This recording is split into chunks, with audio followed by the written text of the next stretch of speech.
guys, welcome back to my channel. It's your girl Valeen Oseh again. So today's video is just centered around my experience from, transitioning from Nigeria to the United States of America as an international student.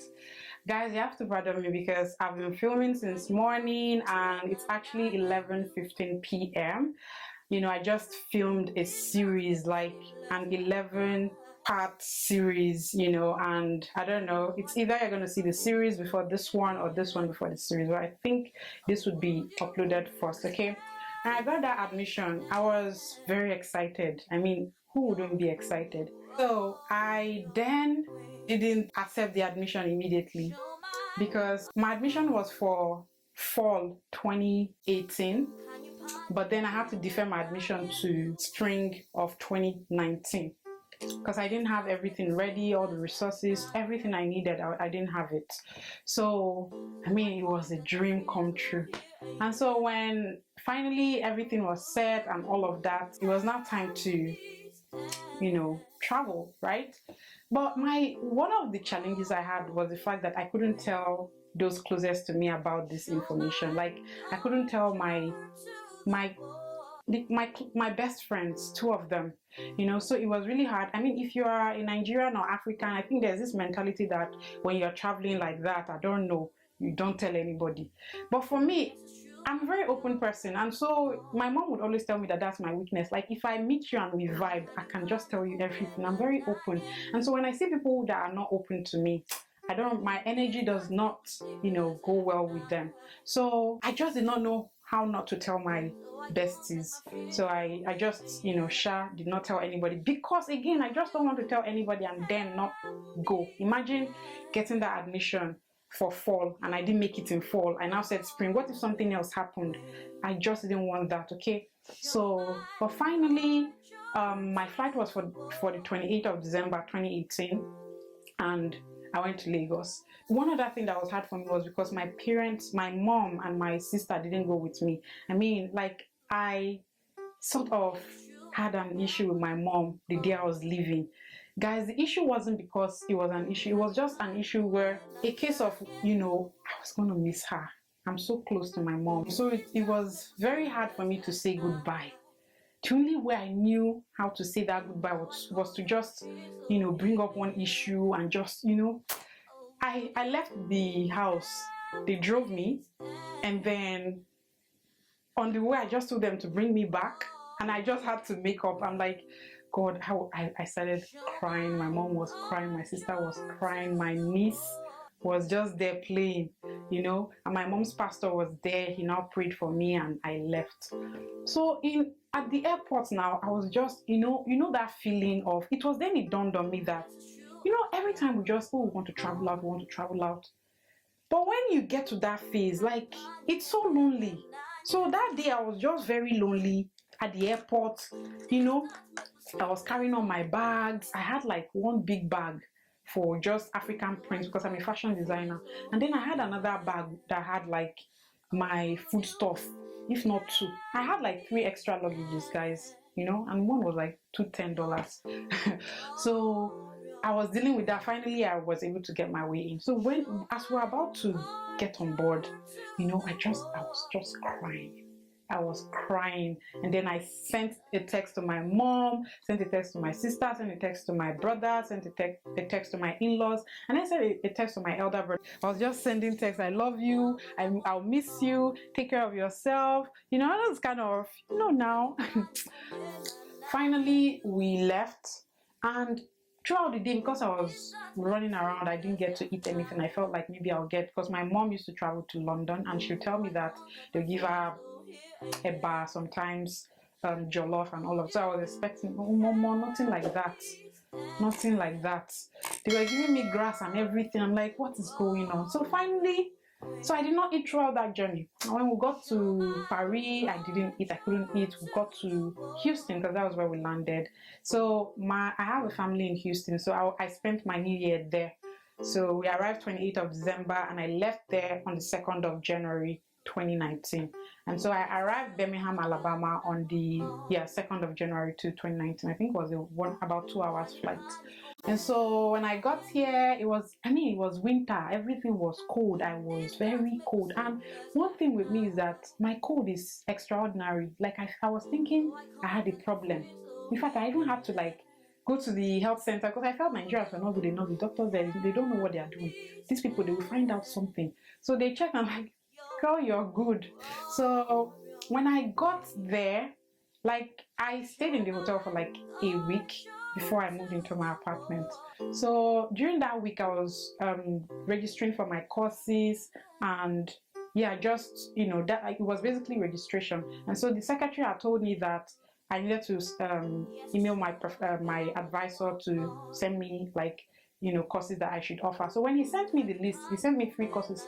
The Nigerian in me was like, bros, please, oh, can I take more? And the man was like, no, you can't take more. And I'm like, why? But finally he said I cannot cope with more than 3 courses. So I was like, okay. So I registered for the 3 courses.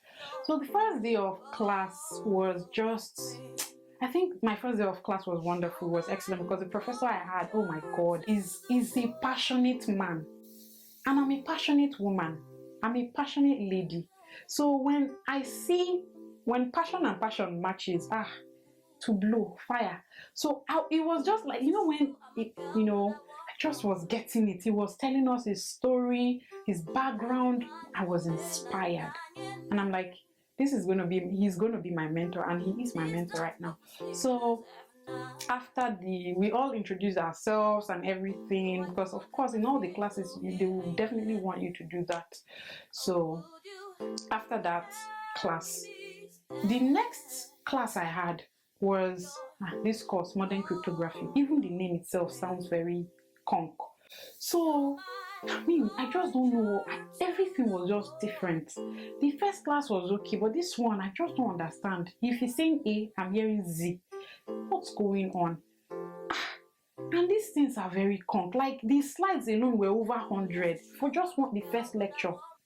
In fact, subsequent lectures had over 300 slides, and these things are advanced. I'm a graduate student, so nobody is going to spoon feed you or begin to teach you basics. They just expect that you're on the same level.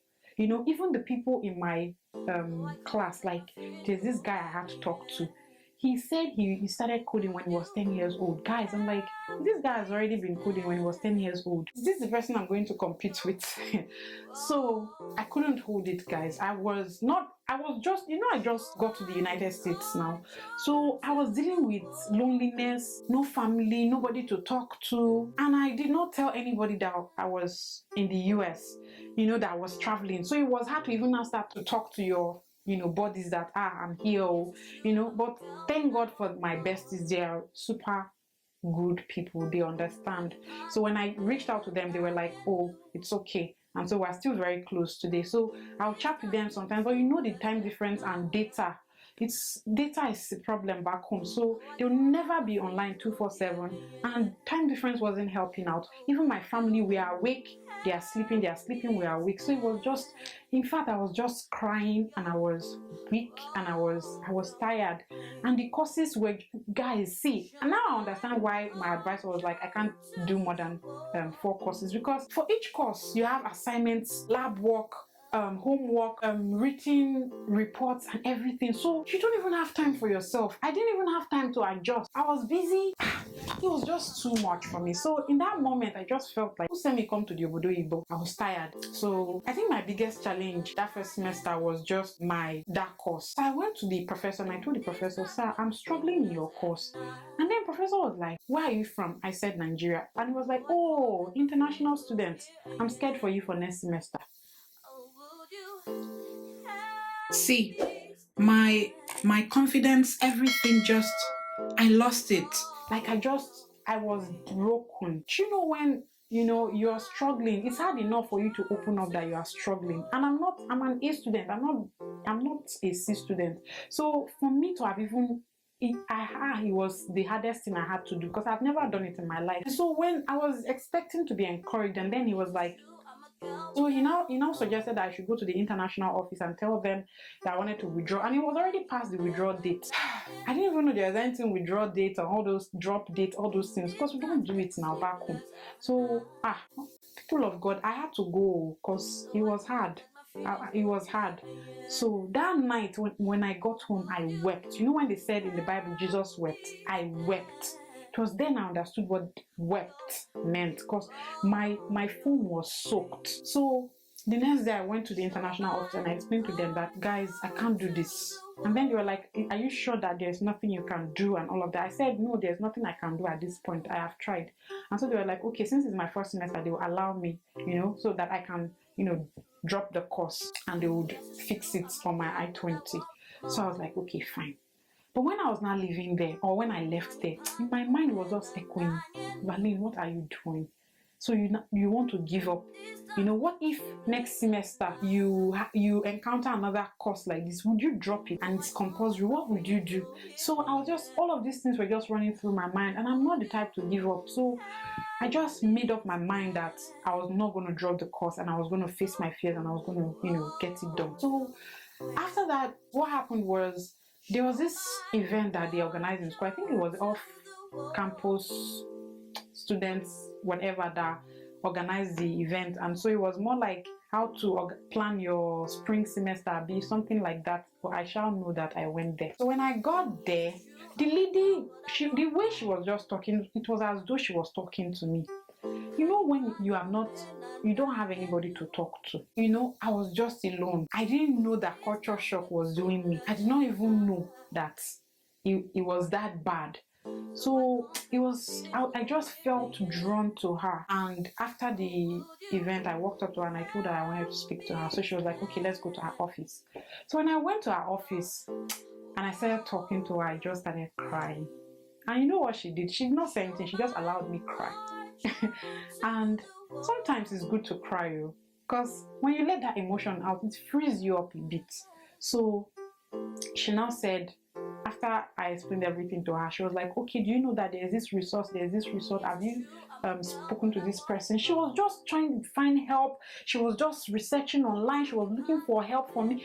I just saw like a sister in her. I saw a listener in her. I was just calm, and she was encouraging me and all of those things. So I think before that day in class, they had mentioned that midterm is like next week. People of God, I was thinking midterm break.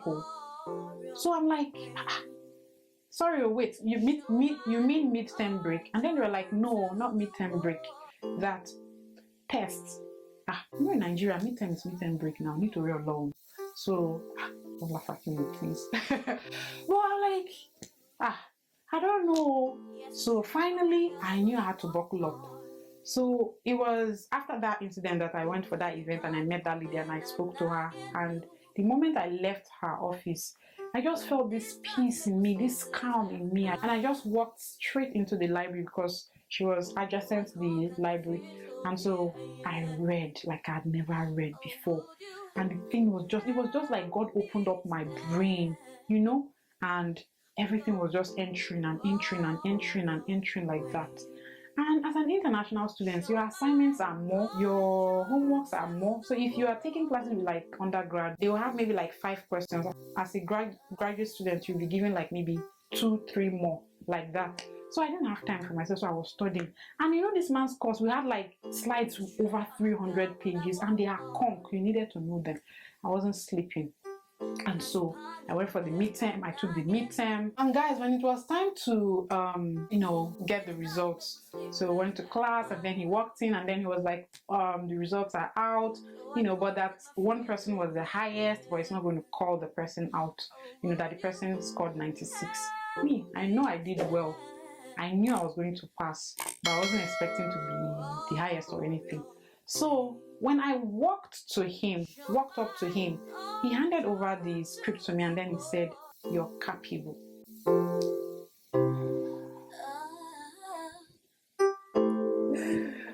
Oh my God, you don't know how I felt. It was like, it was heavenly. I felt it. My confidence bounced back like on a speed, you know. And then I'm like, yeah, girl, you can do this. Because at that point I was already doubting myself, doubting if I even schooled in Nigeria, doubting if I should even go and tell them that I want to start from 100 level. That's what they call be a freshman. You get, you know. So there and then I'm like, yeah, if I can beat these people, then I've got something, I've got it in me. So I was very excited, you know, and I started picking up. And you know, that semester was just, you know, it was a lot because I was dealing with a lot of things. I was even dealing with roommate crisis, guys. It was too much for me. This whole semester was, it was my worst semester, seriously. My worst semester, because I mean, I felt I was going to be welcomed and all of that, but none of that happened. None of that. And then the code was not friendly. It was not Valeen friendly.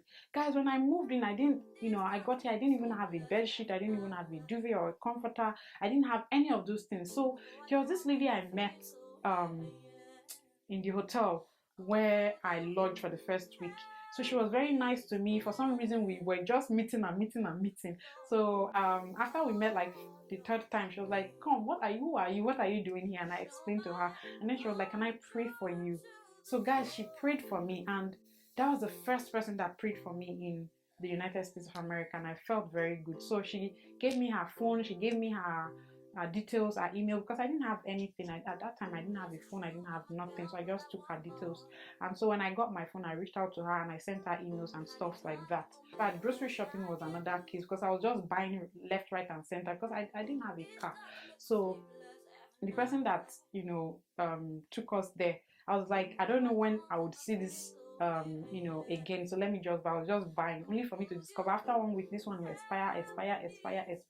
And then my ex with me was like, you didn't know, you should check the expiry date before you buy anything and all of that. I'm like, well, you were there, why didn't you tell me? You know. So that happened. The code was massive. That woman called me like that first week. She was like, how are you coping? What's going on? She's an angel. And then I opened up to her that I didn't have anything. I didn't have, you know, I didn't have nothing. I'm super cold. This is new. Like, it was eating into my skin.